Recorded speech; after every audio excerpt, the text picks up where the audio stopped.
Coming into the back post today is the age-old question, but not really the age-old question. It's more so a recent thing. Back in the day, I don't feel like you needed too much depth. Depth has always been important in football. But I feel as though that depth now is more important than it's ever been. But not because of injuries or anything like that. It's because that's the model that all these main teams have.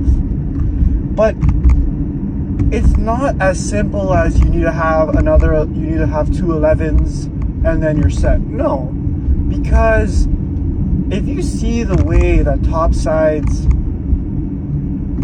rotate their squads, they don't do it as a whole platoon. Like, for example, PSG, they'll play Hakimi a lot of times at right back, but then sometimes they'll put Zaire Emery there. And but that doesn't mean they have to change the entire back line just because Emery is there. And it's interesting how teams back in the day would sign a player, would buy a player to do a specific role based on how that player plays. So, for example, if I'm Bayern Munich back in the day when they bought Arjen Robben, we need a winger who's going to cut in and score goals. And that's what our Arjen Robben already does. There he is. We're going to go and buy him, and he'll be on our right side, cutting onto his left foot. Done. But it feels as though in this day and age, there's so much chopping and changing going on in football that teams are buying a player's raw skills to develop them into something else based on their needs. So you don't see players being bought as one thing and staying as that one thing as often as you would back in the day. Back in the day, if you bought a left back, that's a left back and that's all he is. Now you look at, for example, Man United, they bought Patrick Dorgu as a wing back, and then he ended up playing left back, and then now he's all of a sudden a left winger and a right winger and tearing the league apart. And there's so many more examples of this. The team that does this the most out of any club in the world is Arsenal, the Premier League champions. Piero Hincapié, Jurrien Timber, Ben White, all were center backs before they came to Arsenal. Now they went to Arsenal, and now they could still play the center back adequately, but their main position is now fullback. And it's so interesting to see how it changes, because back in the day you would never buy a player and then be like, okay, I'm going to buy a player who's a defensive midfielder, and then I'm going to play him as a fullback. And we saw this slowly begin back in the mid-2010s when Man City started. The earliest example I could think of is when Man City had Fabian Delph, who they were not playing in the early Guardiola era, and then they moved Fabian Delph into left back, and he ended up being amazing. And now Man City do this quite literally all the time. You don't see it as much in attacking positions as you do in defensive positions. And it's interesting because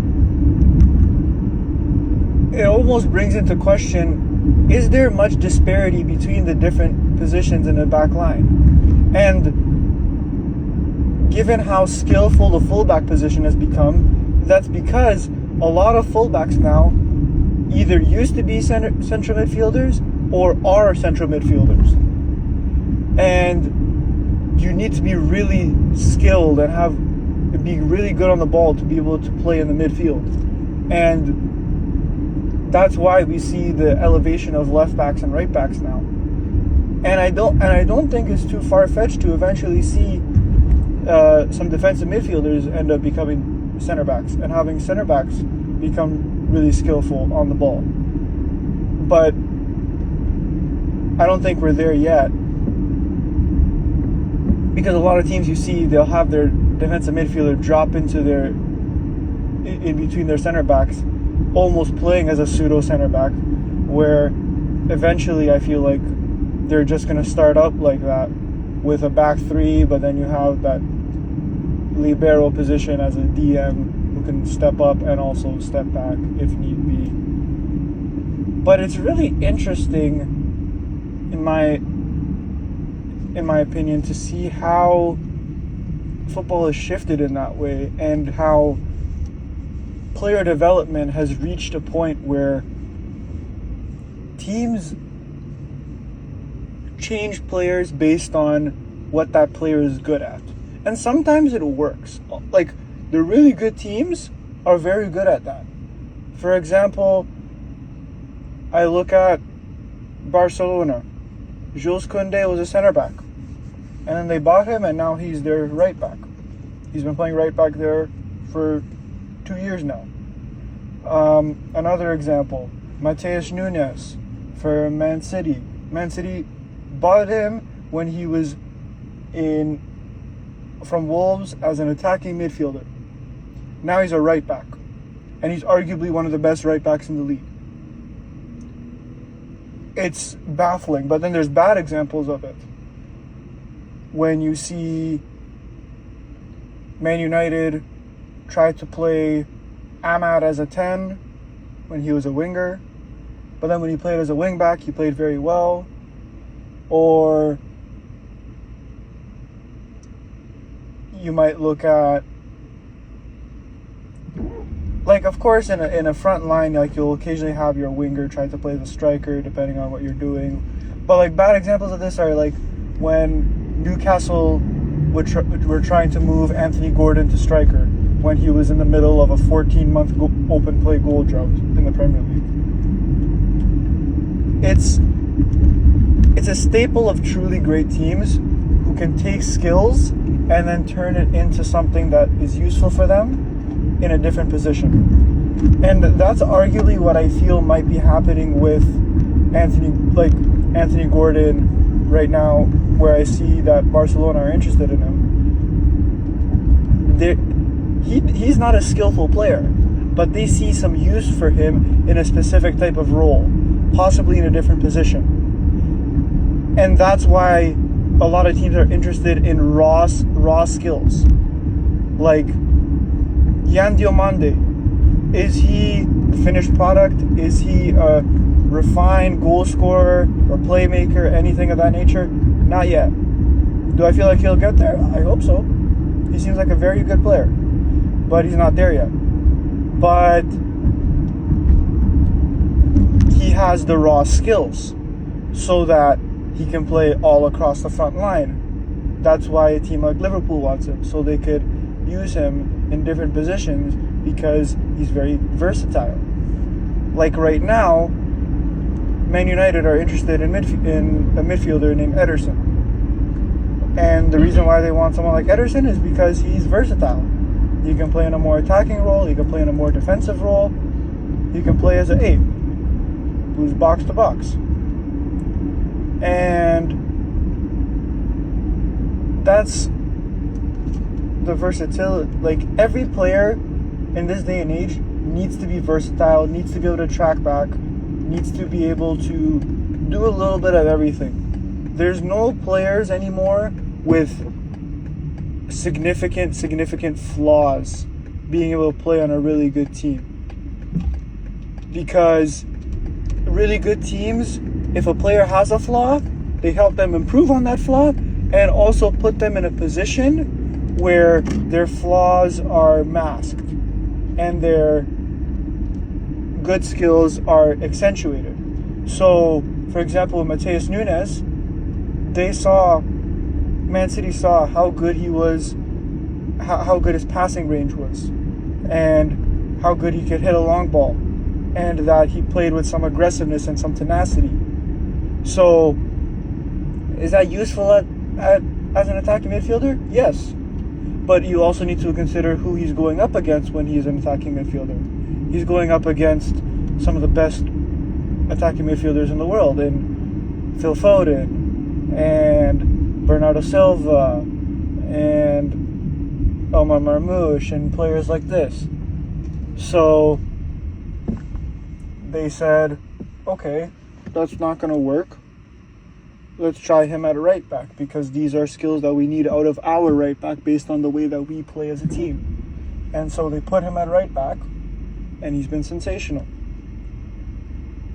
There's a situation where it doesn't work, where you see Liverpool trying to play Jeremy Frimpong as a right winger when he is not a right winger, he is not a right back, he is a wing back. And as a result, Liverpool have been not great this year because they keep trying to play players in the wrong positions. You see Newcastle playing Nick Voltamata as a 10 when he is a true striker who is one of the most underrated players in the world, in my opinion. You look at Liverpool again playing Dominic Szoboszlai as a right back, which is absurd, because if you have a player of that quality at one position, why would you move him all the way back where he can't be as effective on the ball? So there are situations where it works and situations where it doesn't work, but you also need to be smart about it, where a lot of the players that are moved are not necessarily bad in their old positions, but they're not as good as they could be or could have been in their old positions. So that's why they're moved. Like in the case of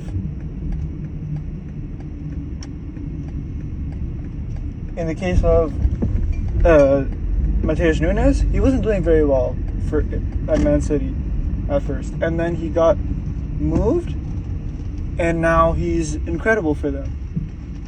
But then there's situations where you see Dominic Szoboszlai, who was very successful as a 10. And then they move him to right back, and all of a sudden, well, he's still an amazing player. He's still one of the best in the world, but it's just a little bit befuddling, being that why is he being moved when he's done nothing to be moved, and he's been one of their best attacking players all season. But that's part of the reason why Liverpool have been so bad this year. It's just some food for thought. I see this phenomenon as a good thing ultimately, because it allows us to see different things and it allows different qualities of players to shine in they're put in different positions, and it allows teams to do different things. But I think it hurts a part of the game that I'll get into tomorrow, which is growing a lot. And it's interesting how this kind of counteracts that, because this focuses so much more on technical skills as opposed to physical skills. But it's just some food for thought. I'll get back to you guys on that tomorrow. Ball from the back post. See you guys tomorrow. Peace.